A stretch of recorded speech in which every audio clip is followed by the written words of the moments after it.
To hold pacing wires or capture fibers for imaging in an FCS3 chamber, you will need to stack 2 internal gaskets to properly seal the chamber. First, take the perfusion gasket and align over the perfusion ports of the chamber base. Make sure the gasket is flat in the base, not blocking the perfusion ports.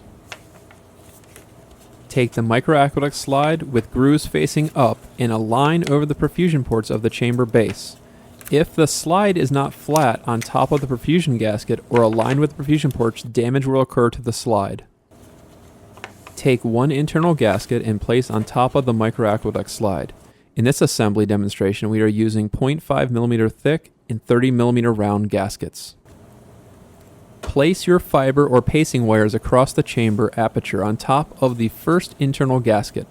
Then, place the second internal gasket on top, capturing the fibers or wires.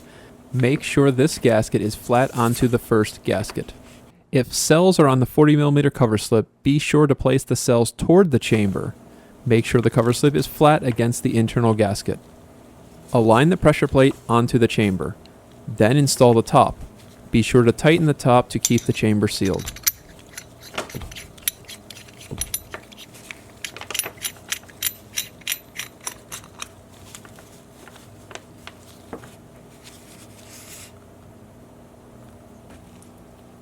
Attach the perfusion tubing to the chamber and purge the chamber of air.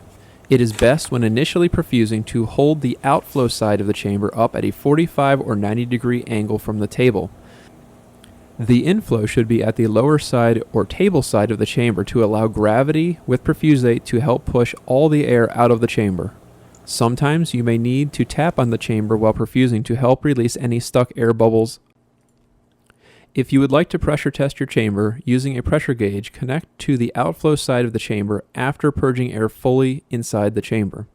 It is suggested to use a syringe with a stop to bring the pressure up to 80 to 120 millimeters of mercury inside the chamber.